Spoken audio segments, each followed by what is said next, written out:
Hey, this is Rebecca Westman, and you're listening to the Wedding Collective podcast. I'm a Canadian wedding photographer based on the border of Alberta and Saskatchewan. Hey, Lloydminster! Welcome to your local go-to podcast for all things wedding planning. I'll be sitting down with real-life couples and local wedding vendors, connecting you to the best of the best in the Lloydminster area. Plus, I'll be sharing my own experiences as a wedding photographer, offering insights and advice on what I've learned while working with my couples.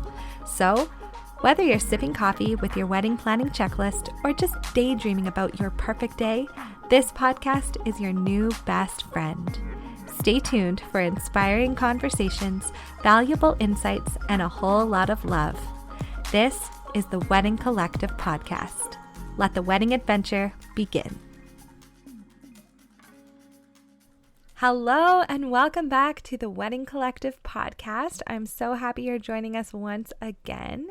I am so excited because today I am sharing with you my interview with the one and only McKenzy Hunter. McKenzy is an amazing makeup artist based out of Lloydminster. She has over 8 years of experience and she has so many great tips to share with you today. So let's jump right in. Hey, McKenzy, how are you? I'm good. How are you? I'm doing well. Thank you so much for coming on the podcast. I'm so excited that you're here. Thank you for having me. This is so fun. Yeah, it is. And you know what, guys? McKenzy is one of my absolute favorite people to follow on Instagram. Oh. And for a long time, for so many reasons, but one of them being that she's an incredible makeup artist. And we've had the pleasure of working together in different ways. A couple of times I did McKenzy's family photos, like her extended family photos. And that was a lot of fun. And yeah, that was great. And then we've worked has it only been one wedding that we've actually been together for? No. At least two. I think it's two, but I feel like I've done weddings that you have also photographed. But we have never crossed paths. Yeah, not as many times, but I'm sure we'll have more in the future. I hope so. Yeah. So to start things off, I want to know, I want everybody to get to know you. So who are you outside of your businesses? Like, who is McKenzy? Okay. Well, I'm a mom. I have 2 daughters. They're 10 and 8. I am a wife. I love reading. I love going to the gym. I love running. I love to travel. That's really it. I love it. That's awesome. I love following the books that you're reading because I am actually reading some of the same books as you. And so I've seen that. Yeah. They are so good. They're so good. They're the A Court of Thrones. Thorns and Roses. Thorns and Roses. I'm like, I mean, that can also be in it. It's fine. It could. That should be an alternative title. You know, when I started reading those, I had seen that you had already gotten through most of them and then you moved on to the other series by the same author. Yeah. And you have this whole reading plan and stuff. And I'm screenshotting your posts being like, hey, I need to get this reading plan when I get to those books. And yeah, it's Sarah J. Maas who we're reading, and she has I don't know off the top of my head, but I think it's 16 books, and I might be 13 into it. Wow. And now I'm obsessed. Yeah. I'm a little fantasy nerd. Fantasy nerd. I guess I am too. I only have one book left of the ACOTAR books. So oh, my favorite one. You're getting into okay, my because favorite I really one? didn't like the one before that. So anyway. Oh, no, I know. It was the terrible. Christmas special. It was boring. Nothing went on. Boring. I was just what? Nothing happened. Okay. No. Anyway, moving on. We could just talk about this the whole time. Already. Yeah, exactly. This is actually a book podcast. Okay. Yeah. Surprise. So great. Okay, so now tell me about what you do. Tell me about your makeup business. And I'd love to know, it doesn't have to be wedding specific. I know you do a lot of different things with your business, and I'd love to know how did you get started and how long have you been in business and all that kind of stuff. Sure. I have been in business since 2017, and how did I get started? Well, I had my second baby, and when I was up at night doing those awful 2 a.m. nursing feeds, I started watching YouTube makeup tutorials and started doing makeup on myself, and never, ever, ever had the thought to do it on anybody else until, honestly, if I'm remembering right, her name is Tabitha, and she lives in Lashburn, or she lives somewhere around you. She was my first client ever, and she has remained so true. Like, she still comes and gets her makeup done. And shout out to her, because she's been through it all. She's been in my kitchen. She's been in my studio. She's been here, there, and everywhere when I was god awful, and then learning, and then till now. And anyways, I did her makeup and posted it. And shortly after that, a boudoir photographer, her name was Megan, and she is one of my biggest reasons of being successful. She took a chance on me when I knew absolutely nothing. I was absolutely, I should not have been doing anybody's makeup at that point, but I was. And she asked me to do makeup for her boudoir clients. So I said yes. I was chomping at the bit to take any work, and I would do it for free. And she was the first person who asked, and we worked together for, maybe a year or a year and a half. And she ended up deciding not to do it anymore, but she propelled my business into what it is today. I got my first wedding booked off of her. She taught me so much. She had actually went to school for makeup in Vancouver. So just taught me endless amounts of information and tips and tricks and just so much. I could never thank her enough. And ever since then, it's been busy and unexpected, and it's been fantastic. That's amazing. Like, how lovely. Like, that's such a great story. And I think so many of us entrepreneurs, like, we need those people who are willing to kind of take us under their wing, show us the ropes, and teach us those little tips and tricks. Yeah. And it makes a world of difference. And that's a really great story of how you got started. I just love that. Yeah. Shout out to, what did you say her name was? Megan? Megan. Yeah. Shout out to Megan. That's sweet. Fantastic. Awesome. Aw. Okay, that's so great. So when was the first wedding that you were hired for? I wrote it down. I had to go back in the archives. Like, I have all of my, I know I don't think anyone will see this, but I have all of my planners. I'm one of those weird people who keeps them all. Oh my gosh, I love it. She, like, McKenzy is holding up a stack of planners right now. Why do we need them? I guess for this reason. My first wedding ever was January 28th, 2017, and the bride's name was Jules. And I think she, if I can remember correctly, came from out of town. Like, she was not from Lloydminster. I don't know how she found me, but it was a great morning. I don't remember anything else. I just know it was great. That's awesome. I was just happy to be there. Yeah. Yeah, that's amazing. So you started doing like a lot of boudoir stuff. You do weddings. Like, I know you do grads, because that's another thing we've worked together, but not really together, where you've done makeup for a lot of the grad sessions that I do. Yeah. And so what else do you do with your business? What other reasons do people get their makeup done for? Oh, literally anything you can think of. I've had women come for their children's birthday parties, for any sort of photo you can think of. I'm trying to think of the wild ones, and I don't really. I had one lady come because she was going to the lake. Okay. Don't ask. I don't know. I don't judge. You can feel good doing anything, you know? I guess so. Of course, weddings, grads, birthday parties, bachelorette parties, bridal showers. There's engagement nothing sessions. You can't have. Yeah. You can get your makeup done for everything. Yep. Yeah, that's so awesome. I love it. And so what do you love most about what you do? The people. Yeah. I really, really struggled with being lonely when I had my children. And I think starting this and being able to speak and talk and make connections with other women, and even women in other business like you, has brought my life so much joy. And that, I always say, if ever I won the lotto, I would do this for free. And it's because of that. I really, really struggled with being lonely, and this has brought me so much joy and connection. It's just talking to women. When you're surrounded by women, that's the best.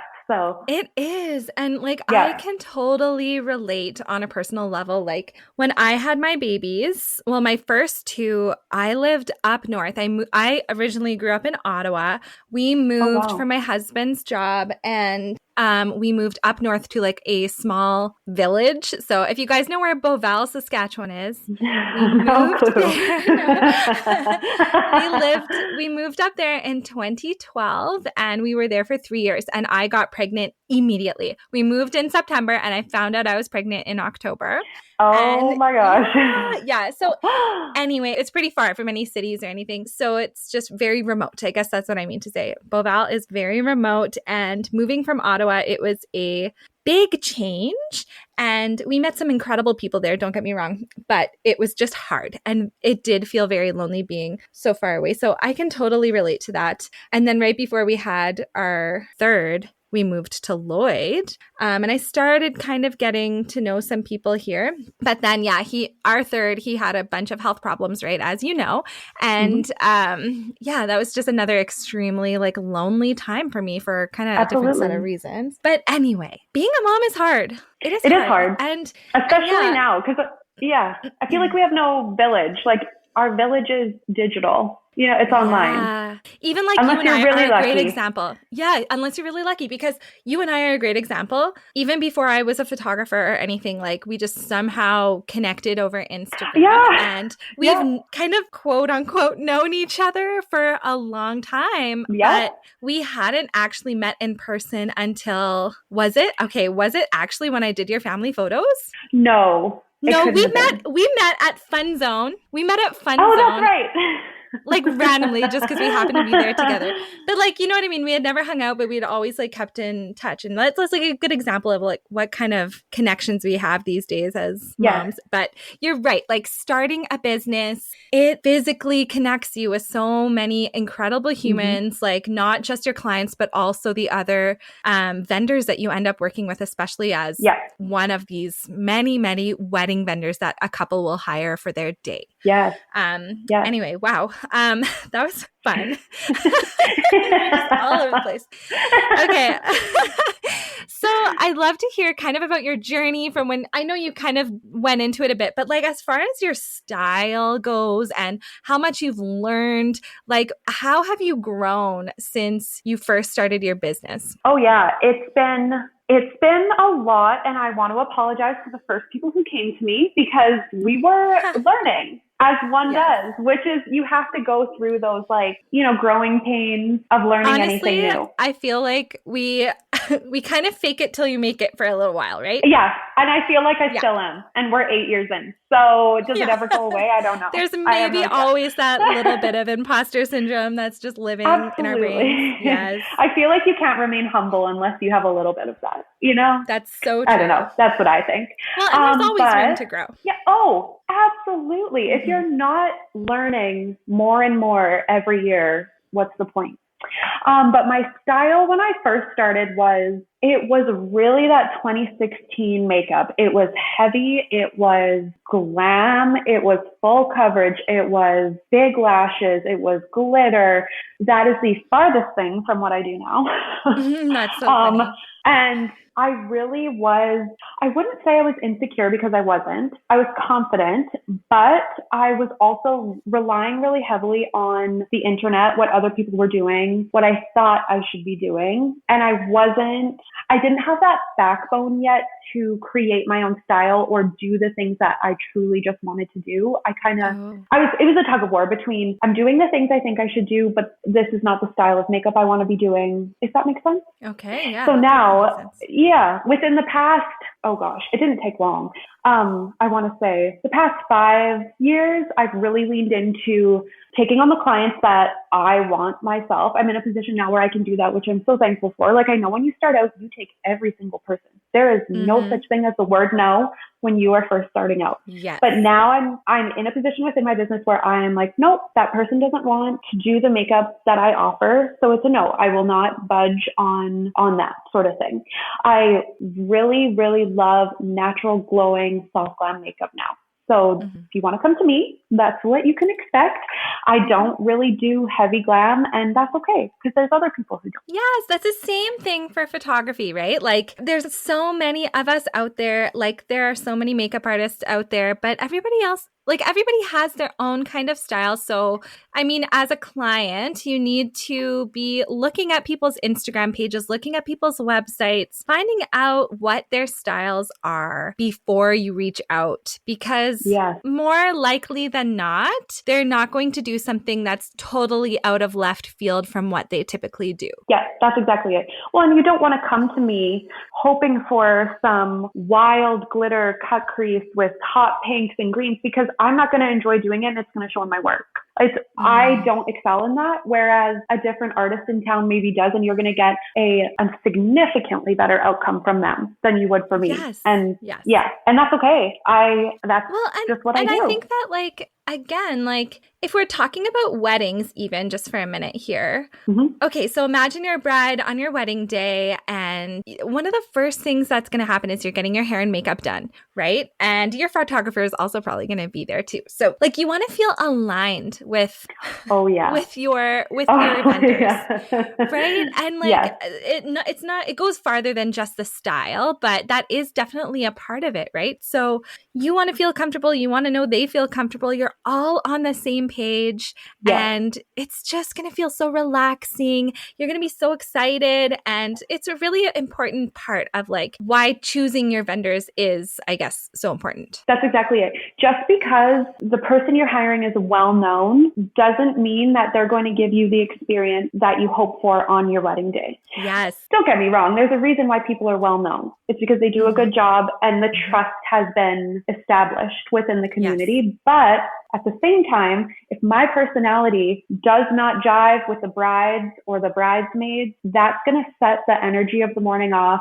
on the wrong foot completely. And I don't know, it's makeup and hair and photography, but it's more than that. You're spending one of the most important days of your life with these people for a good chunk of your day. You really want to enjoy each other. Oh my gosh. Like, I could not agree more. And I feel like sometimes I'm a bit of a broken record when it comes to this stuff. And you know what? If you're a listener of the podcast, you're probably going to hear this type of conversation come up over and over and over again. But you know what? Like, I can't say it enough. It is so important. And it is. You know, that's one of the reasons why I wanted to do this in the first place. So, you know, it's a one-stop shop where you can start to get to know some of your vendors because, everyone has different styles, but everyone also has different personalities. And you want to be able to choose someone who not only is good at what they do, but that you actually want around you on one of the most important days of your life. Yes, that is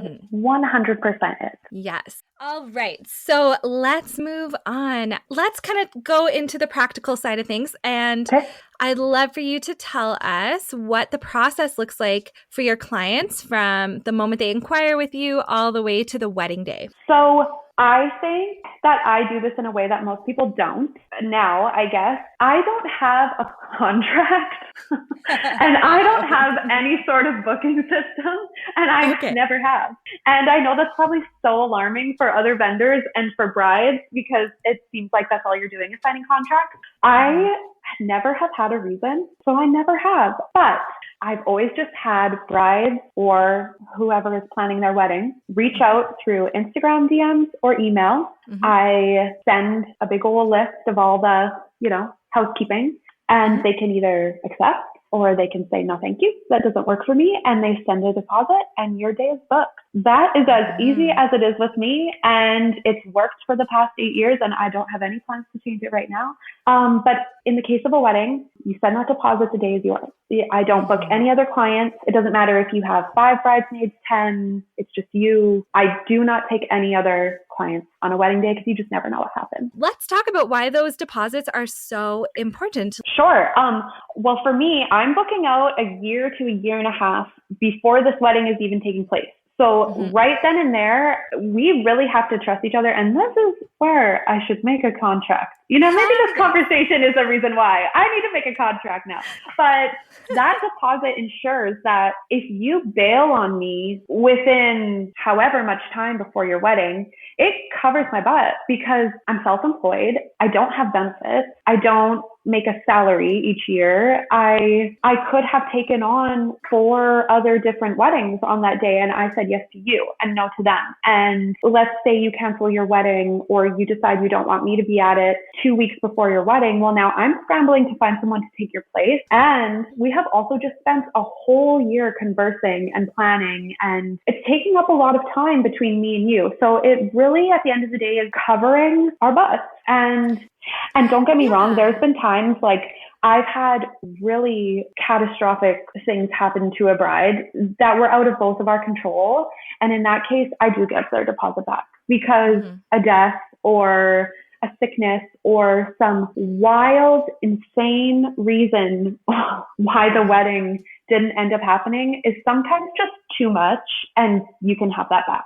I do have empathy. So yeah. I get that. It is a balance between like you're running a business, but you also, have empathy for these crazy situations that do sometimes come up. And I would agree with everything you just said. Like that deposit, and for me, having the contract is you're trusting each other. You're kind of making a promise to each other. Okay, I ask for an amount that's not overwhelming because I also know you're putting on down deposits for your venue and for your caterer and for your makeup artist and for all these other vendors. So I try not to make it an overwhelming amount, yet it's enough that you're like promising me that you're in this and you're hiring me. And for us as wedding vendors, setting apart a Saturday, for instance, like you are absolutely turning down other wedding clients then. Oh, yeah. And you're saying no, you're sending them off to some other vendors that you recommend. And you're losing, like you said, possibly 4 other weddings that you've now said no to because you have set this date aside because you paid that deposit. And, in my case, I also do engagement sessions that are part of my packages. So I'm also usually shooting an engagement session, delivering those images. And so I kind of think of my deposit also as like it covers the engagement session, really, of what typically I would charge for a standalone engagement session. And therefore, like I did have one wedding that unfortunately they didn't follow through with the wedding, but I had already done their engagement session. Oh, I know. And delivered those photos and whatever. That was all a good experience. But then shortly after, like things fell through and the wedding was off. And I mean, that's why it's non-refundable, right? Like think of the fact you've already set that day apart. You've already done an hour-and-a-half session. You've already edited and delivered all those photos. And it was that was one of those cases where like, you're not refunding it. But I totally agree that like there are situations where, you have to be a good human and like things happen. And for me, I have the contract because it kind of goes through those things. It is a non-refundable deposit. However, like if I can fill your spot or something like that, then there are those situations where I would give that back. Absolutely. I do want to say too, my deposit does go towards something as well. So they can the bride can choose to use it for a trial or their day of makeup. So it's covering one makeup application. Right. And so when do you normally do your trials? I always suggest your bachelorette party, your bridal shower, or when you have something to do, because normally that lines up about 6 months, 4 months, 2 months before the wedding. It's still going to be fresh in our minds, and it gives us enough time to change things if we want to. Oh, and that's such a great idea, because then they're actually like making use of the fact that they've got their makeup all done up, and they're not just like going home and washing it off and going to bed. No, you're not going to Sobeys, Right. You're actually going and seeing people. Well, you might be going to the lake, apparently. You might be. Maybe your bachelorette party's at the lake. Yeah, maybe. There you go. Yeah, no, that's really smart to like tag it on to something that you already typically get your makeup done for anyway. Yes, absolutely. Love it. Okay. So when a client contacts you and you're getting ready to set up their trial, do they typically come to you with a certain type of look that they want, or are brides coming to you and they really have no clue what they want and you have to help them figure that out? Like, it's absolutely 50-50. Okay. Some people come with pictures I've already done, or they come with just a generalized, like sometimes they'll be like, my wedding is very modern, and they'll give me a general, like not theme, but like vibe of the wedding and they're like, I kind of just want to play off of that. Or they give me their bridesmaids colors or their flowers and we kind of just play off of there. Lots of times I ask them what they hate first. Oh, because that's a great question. People love to talk about what they don't like. Yeah. I know right then and there, I'm not going to do those things. And everything else is kind of fair game to play around. The only thing that irks me is when people bring in Pinterest photos. And don't get me wrong, I love a Pinterest scroll and I love a Pinterest inspo, but sometimes they're not realistic and they're photoshopped. That's my only complaint, but it's better than nothing. You know what is so funny? Sorry to interrupt. I just did a podcast interview with 2 hairstylists. And they said the exact same thing.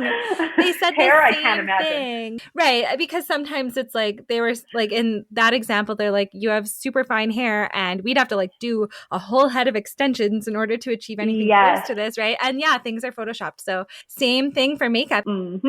Oh, yeah. Or the client just wants to look like the model. And and I have no issue being honest, saying you do not have the same eye shape. You do not have the same face shape. And I am just a makeup artist. I am not a plastic surgeon or a magician. So there's only so much I can do. And we really need to set realistic expectations when we come and have our makeup or hair or whatever done. That's so funny. I feel like, yeah, or else then they're going to be asking me to Photoshop them and make them look totally different. But yeah, you're right. Like so much of what we do when we're initially talking to our clients is about setting those expectations. Yeah. In that example, for me, I'm not going to alter your body image. I might like put a little filter on your skin just to soften things up a little bit. If you have a big zit in the middle of your forehead on your wedding day, I will absolutely like get that out of there. No problem. You know what? I had a groom this year who actually on the morning of his wedding, when he was getting ready, he was shaving and he nicked himself real bad on his chin. And he was like so worried about the photos. So I was like, yeah, no worries, bud. You don't need to worry. No, I'll take care of you. You're fine. And things like that. But yeah, setting those expectations up front is so important because I'm not going to make you look like you just lost 40 pounds. Like exactly. I can't take away the wrinkles that have been forming for the past 15 years. Like there's just no part of me that's able to do that, you know? Right. Yeah, exactly. So yeah, setting up those realistic expectations, that is super important. Yes, absolutely. Hey, are you looking for a wedding photographer? I would love to work with you. Right now, I'm booking into 2025, but I still have a couple of spots left in 2024. It just depends on your date. If you want to get in touch with me, head over to my website, www.rebeccawestman.com/contact, and let's chat. Okay, so my next question is, do you have any tips for bridal parties? Like, is there any prep work that they should be doing the day before the wedding? Yes, absolutely. First and foremost, steam those dresses the day before. There should be no steaming of the dresses in the morning because it's going to be hot in there with all of our bodies. There's going to be a laundry list of other things you need to do, and steam plus makeup and hair and hot bodies in the same room do not mix. So that's my pet peeve, okay? That's so funny. If I see someone steaming dresses in the morning at a wedding, know that in the back of my mind, I'm like, don't you dare. So I want to drill that. Whoever is listening, if you steamed the dresses on your wedding morning, no, I still think about it. No, just kidding, I don't. But that is so funny. I was not expecting that as your answer. That's hilarious. Yeah, so that's a big one. Do not do anything new the day before to your skin or your hair. I think I can speak for hairstylists when I do this. No new face masks, no new cleansers, nothing new, because you don't know what could happen. Don't get drunk. Like if they have a bad reaction. Oh my gosh, what did you just say? I said, don't get drunk. But I mean, I'm not your mom, so you can do whatever you want. So okay, why? I actually want to know why. Okay, I shouldn't say that. You can have a few. You can be feeling good, but I don't know about anybody else. But when I get drunk the next morning, I am puffy. I'm just not looking healthy, you know? Take it easy the night before. You want to steam those dresses and not get drunk. Right. And then, you'll have plenty of time to do that on the wedding night once that party time hits, right? Okay. You can even get drunk during your wedding morning. I don't care. You can, but just not the night before. Just take it easy. Maybe just don't do any of it. Yeah. And then you can just do all your normal skincare. That's basically it. I can't think of anything else. Oh, that's good. Yeah. Okay. I have a question. This is more like a personal question that I'm just like, I guess it's not a personal question. I just always wonder, like, what kind of lashes do you recommend? Because in the mornings when I see makeup artists getting the bridal party ready, getting the bride ready, they're always usually bringing lashes that they're putting on. But what if somebody has lash extensions already? Like, I'm just curious about that. Yeah, I love when people come with lash extensions. If I see you walk up with lash extensions, you're getting an A+. You're my favorite of the morning, even if you're not the bride.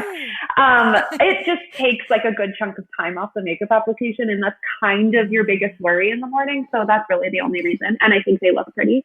Lashes are so personal. So I normally bring 2, 3, 4 different styles because depending on if you have almond-shaped eyes, hooded eyes, any factor of your eye shape or your face shape determine what lashes I'm going to use. So I can't say that I have just one specific favorite. Okay, no, that's super interesting. I think that's a great answer. Okay, so another question I have, I am guessing that most brides are worried that their makeup will run or like wear off during the day. So do you have any tips for helping makeup last well into the night? Yes, I do. And I truly do think this is the number one reason why people hire out makeup for big events is because you would just never do your makeup like this yourself. I mean, some people would if you are an avid makeup collector and lover. But first thing, if you don't want it to run, waterproof, although god awful to get off at the end of the night, it's not going anywhere. So waterproof everything, especially for weddings or anything where you might be crying tears of happiness or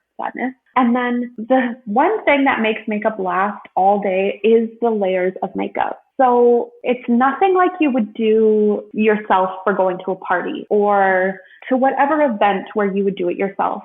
If you were to come to a wedding and sit down and watch me do makeup, it takes about an hour per client, and I'm using so many products and so many layers. That's why when people sometimes look at themselves on a wedding morning, they're like, holy moly, like I look so different. Like I look so glam. Like I look like I'm wearing makeup. And that's the whole point. That's how you keep it on from sometimes 6 a.m. to 6 a.m.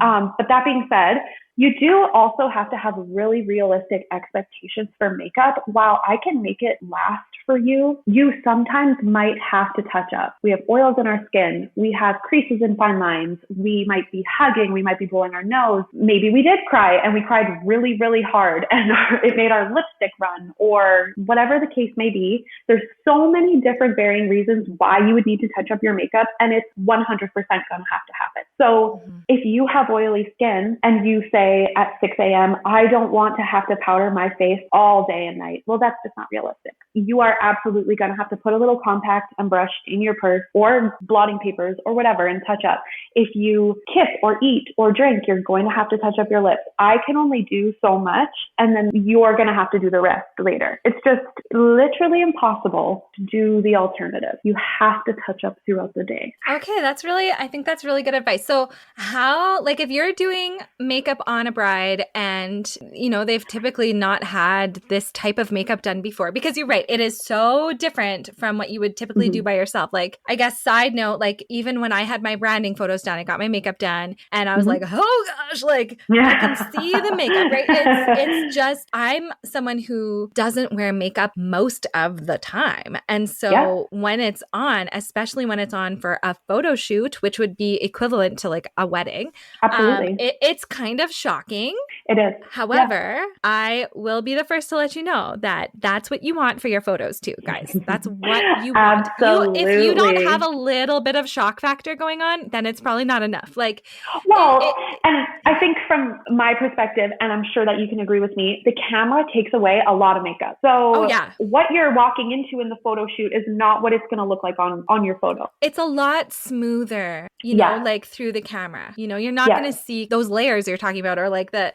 kind of detail. Like it kind of smooths out in the pictures, but and that's exactly what it does. It smooths your skin. It gives you that color you're looking for on your cheeks or whatever, and makes your eyes pop so wonderfully in Oh, photos. absolutely. And sometimes what I do is if I have a client who's like, oh, I don't know, like this looks like a lot of makeup, I take a picture of them and I show them what it looks like on my phone. Because 9 times out of 10 or even 10 times out of 10, they're like, oh, wow, I look so good. And I'm like, yes.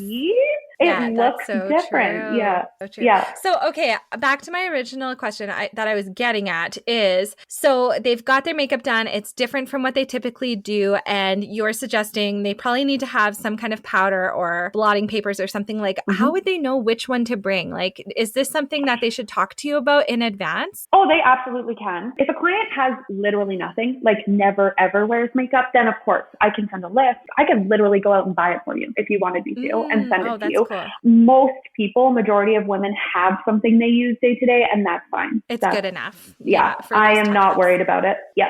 Okay, so that's really cool. So if you are one of those clients who just doesn't typically wear a lot of makeup or, foundation or whatever, maybe you wear a little mascara, but it doesn't go much farther than that, then just ask your makeup artist. Say, hey, like for touch-ups, like what should I have in my purse? Help me choose the color that's right for me or whatever, like the product that works best.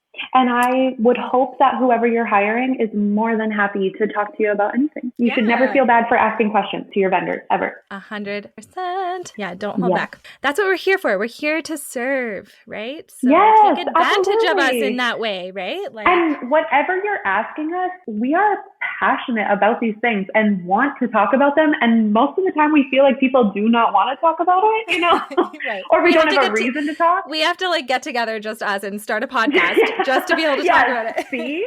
That's exactly it. That's so funny. Awesome. That's great advice. Okay. So specifically with wedding clients, I just want to know, what is your favorite part about working with brides and bridal? Okay. I was hoping for this question because weddings are my favorite. My favorite. I still have brides where I have been with them since before the wedding, and now they're having babies. And I just feel like I'm friends with them. I'm not at all. I was just there for the morning. we are so the same that way. Especially when you're following people from oh, you got engaged, you got married, you're having a baby, I'm doing your family photos, and you're just oh, we're kind of besties, right? And they're probably yes. They're no, but you can think that. So I love that. I love the fact that I have done families with 2, 3, 4 daughters, and I've done all of their weddings. How unbelievable is that? That's the highest compliment. What an honor. Yes. What an honor is right. And okay, so there's a time and I know you've been there, so I know you'll know what I'm talking about. There's a moment at the wedding morning when the energy shifts and it goes from people are tired, people are kind of just going through the morning. All of a sudden, hair and makeup are there. Everyone's kind of ready. The mimosas have maybe been flowing. Photography's coming in. Maybe the dresses are coming out. All of a sudden, it's this whirlwind of women and energy's going and everyone's moods are so high and just the excitement is up here. There is nothing like it. The only thing I'm getting chills as you're talking about it because this is my favorite part of the day. I kid you not. It's my favorite. Yes. I think it's feminine energy. That's the only thing I can chalk it up to because it's the only thing I can think of. Yeah, it's this moment in the day where you're just filled with anticipation and excitement and you're surrounded by your core group, right? Yes. Your bridesmaids, they're your best friends, they're your family members. Sometimes it's your mom and, maybe you have a couple other people coming in, your favorite auntie or something. It's your favorite people before everybody else arrives, right? Yeah. And it's I don't know, it's just, that energy is infectious and it is. Oh, it's just the best. I know. And it doesn't matter. I know, when I get to the 4th, 5th makeup application of the morning, that energy hits and I'm I don't care. I don't care. I'm not tired. I'm not hungry. I'm not nothing anymore. This is so exciting. Ready to go. I don't know. Pass me a mimosa. Pass me a mimosa is right. That's so good. Okay. And then I guess I want to know too, what are some of the challenges that you typically face on a wedding day? Okay. Some people aren't going to like this. There's not much I don't like. And I don't want to hurt anyone's feelings and I don't want to put any bad juju out there, but the one thing that can bring a wedding morning down the quickest are the bridesmaids. I don't know how to touch on this without treading too lightly, but just lay it all out there. You know what, though? Sometimes we have to talk about these things because our listeners are primarily going to be newly engaged couples, right? Mm-hmm. And so they need to know this stuff that like we wouldn't typically talk about, because then they can maybe choose their bridesmaids wisely, or you know what I mean? Like they can be prepared somehow. Okay, yes. Okay, I'll talk about it. So we can always cut it out if it's bad. We can cut it out. It's not going to be too bad. There's this thing that I've heard over the past little while on TikTok, and it's called the maid of honor curse. And this is not going to apply to everybody, but basically what it is energy is high, like we said, in good and bad ways. Stress is high in good and bad ways. You're with your closest friends. All of the spotlight is on the bride, as it should. It's their day. Yes, it should. Tension, friendship, expectations can all kind of mix and mingle. And if you have different friends from different friend groups as your bridal party, sometimes personalities clash, and sometimes personalities clash with your best friend. And bridesmaids' expectations of how they want the day to go for the bride and for themselves sometimes just bring it down. And I have had no bridezillas ever. In 8 years, I've never had a bridezilla, but I have had endless bridesmaidzillas. So I don't know. I don't know. Funny. Like, I kid you not. Like I said, I just interviewed 2 hairstylists and they said the same thing again. I don't know where it comes from. You know what? I have a hunch that, we were just talking about how important it is for us as vendors to set realistic expectations with our couples. And the difference between the bridal party and the bride is that they didn't hire us, and we haven't been on this journey over, the past year and a half with them, helping them set realistic expectations. And who knows how many weddings they've been to. Maybe they haven't even been married themselves yet, right? And so, they don't have those same, they wouldn't necessarily be as prepared for like the bride would, because we've had all those conversations. And so, that might be part of it, I wonder. I really don't know, but maybe it's just a good thing to keep in mind and choose wisely. Yeah. Choose wisely. That's exactly it. Okay, awesome. So the last big thing that I really want to know, or maybe second last big thing I want to know, is like, what trends are you seeing right now in makeup for brides? Okay. So we've really took a turn in the past year, 2 years. Brides are wanting next to nothing, which to say my brides, because I can't speak for everybody else. But from what I'm seeing on Instagram and TikTok, brides are really leaning into the Hailey Bieber makeup, the glowing, we're done with thick wings, we're done with heavy eye makeup. Lots of my brides want next to nothing on their eyes. They just want to look like themselves, as glowing and natural and luminous and healthy as possible, while still looking like they have makeup on, but looking like themselves. I don't know if that makes sense. But it's like this elegant, classic, dewy type glow. Mm-hmm. Never go out of style. It will always come back. And timeless. I love that. Timeless. Yes. I love that too. I feel like that's so my vibe. Yeah, me too. Okay, another question for you then, tagging on to that one. Does that mean that you hardly have to do anything, McKenzy? I go in. Kind of look? Yeah, it's so easy. I'm basically in and out in 10 minutes.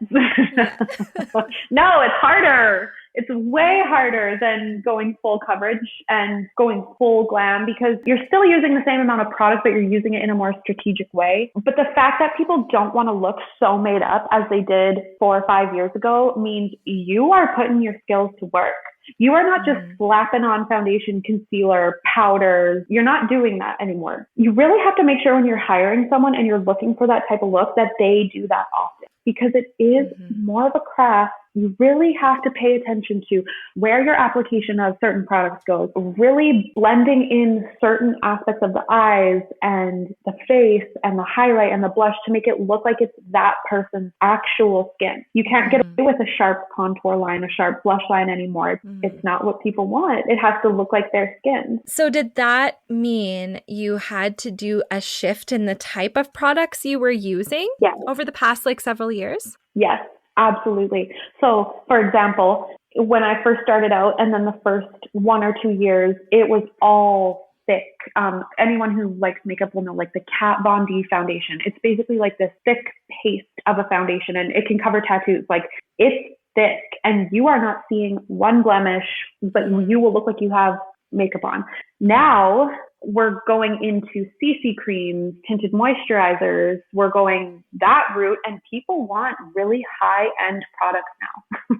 They can do their research so easily now on things that they want to be used on their face and expect it. And so we have to keep up with that now as well. Whereas like before, you could kind of just stock your kit with whatever you thought was good. And now people really know what you're using. So that on top of it. Yeah. And that adds to your costs as, a business owner Absolutely. too, I'm sure. Yeah. Good answers. Okay. Last big question. Okay. What is one piece of advice that you can give to couples planning their wedding when it comes to choosing their makeup artist? I guess I shouldn't just say couples. This is really going mostly to brides. Like, it depends. It depends. But what is that kind of overarching piece of advice that you can give to them when it comes to choosing their makeup artist? Okay. So first thing is, do they have a social media presence or a portfolio that they can provide you? And listen, I am no hater to any woman in business at all. So when I say this, I only say it out of thinking from an outcome perspective, what you're going to get and what your expectations are. So if you are hiring someone who it's a person I know who is good at makeup, or it's a person I know who sells a makeup like an MLM type makeup product. Those people might be so passionate and love doing their own makeup and love the product that they're using, but they are not a makeup artist. So if they don't have any portfolio, you can't physically see and scroll and watch them do makeup or see their clients, big red flag. So first thing is really make sure you can see their work, and sift through work, not just 2-3 clients, because you really want to see different face shapes and see what their range of skill is. So that's my first thing. Second thing is do a trial, or at the very, very, very least, meet the person, talk to them. It can be over DM, just get a feel for how they interact, if your personalities clash, whatever. And then see if they have any reviews. Reviews don't lie. You want to see what other people are saying, and that's basically it. Have a trial done if possible. I mean, that's not mandatory, but that's your biggest way of knowing if you like their makeup. If it were me, oh my gosh, I want that. For your wedding day? Holy. Me too. If it was for my wedding day, yeah, absolutely. Grad or wedding day, get a trial. Because if you go on that day and you've never met this person before and you've just seen pictures, you might hate it. Well, and also just for that shock factor even too, right? Because if you've never had your makeup professionally done, like we were talking about earlier, it's a lot more than you would typically do for yourself. And there's that element of whoa, okay, this is intense. And so when you do your trial run, it kind of helps you get over that initial shock, right? And understand, like you said, you sometimes just snap a picture of them so they can see kind of what it looks like through a lens. And then they can be like, oh, okay. So that stress spike isn't happening on your wedding day. No, gosh, you don't want that. No. And go get a trial, take a whole bunch of pictures and send it to the group chat. Do you guys like this? What do you think? Is this something you would want? Because your bridesmaids also, if they're getting their makeup done, are going to want to know what you thought. I know that's what I would think. They'll be honest with you, right? They're your best friends. Yes, they will. They're your family members. I would hope they're honest. Honest. Yeah. I know my friends would be like, that looks so cool, or that looks great, whatever. Those are the only friends I want. Me too. And I guess my other piece of advice is, and this might come off as harsh, do not care what your husband thinks about what you want for yourself.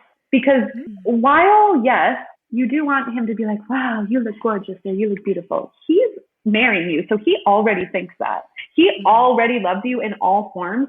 If you go in and you want your hair a certain style or your makeup a certain style because you love it and you feel good in it and it makes you happy, don't put too much thought in what the husband wants, because 10 out of 10 times they don't have a clue. I've had a lot of brides come in and be like, my husband wants this. And I'm like, okay, but he's not getting his makeup done. It's you getting your makeup done for your special day too. So you need to feel so good. Well, and that's interesting because like there aren't very many men out there who are going to really have much knowledge when it comes to No, makeup. they don't have any. So yeah, right. Whereas they're not looking at Pinterest, they're not looking at people's makeup artist accounts, they're not watching No. TikToks and reels. They about makeup, like definitely No. not. So, or most likely not, I should say. Yeah. So yeah, you need to trust yourself, right, and trust Yeah. your makeup artist, and yeah, go with your gut, and just do what's right for you. Your makeup artist, and then he gets the surprise. He gets the surprise, and you feel good. And guess what? He's not even gonna notice your makeup when you're walking down the aisle. You are. Yeah. So, yeah. And that confidence, like that, it does a lot, right? When, yes. Like I said, I'm not a person who wears a ton of makeup, but like on a regular basis. But like, yeah, when you get your makeup done and you know that you've got a camera on you all day, like you want to have that confidence, and makeup and hair, and it's all the things, right? Your dress, your jewelry, your shoes, everything. Like I mean, if I think about what a bride wants to feel like on her wedding day, it's like really comfortable and really confident. And again, that's why trials are so great for hair and for makeup too, because you want to already know you've got that trust down pat with your vendors. Well, thank you so much, McKenzy. We're going to start. Yeah, of course. We're going to start wrapping things up. So first of all, how can our listeners find you? Drop your socials and your website, and I will definitely include links in my show notes. Sure. I literally only use Instagram. Mm-hmm. So that is the only way. And my makeup account is at McKenzy Hunter Makeup. Mm-hmm. And then I also do post a little bit of makeup and my life on at McKenzy Lauren. So if you want to follow both, that's cool. But the business one is McKenzy Hunter Makeup. Great. I will definitely include both of those. Thank you. She's such a fun follow too. You guys just have to follow McKenzy. I mean, me and my friends, we always call you. You're like one of our like Lloydminster influencers. You are. She's got like a beautiful home, and she's just so much fun. And yeah, I love seeing like what you're reading, what you're eating, like all those things. You're just like straight up the Lloydminster. That's so nice. Yeah, no, of course. It's true. It's so true. She's a great follow, you guys. All right. So I'll throw those in there for sure. And then McKenzy, at the end of all of my interviews, I'm doing these snapshot questions. So I have 3 questions for you. The first one is, what are you reading or watching or listening to right now?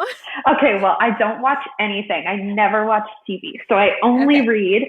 And right now I'm reading the Throne of Glass series. I'm on the last book. Oh. And it's so good. If anybody is thinking of starting it, go and start it. It's so good. Okay. Well, we're going to dive into this again. But like, do you like the Throne of Glass series better than ACOTAR? They are nothing alike. Nothing alike. So I can't compare them. No. Okay.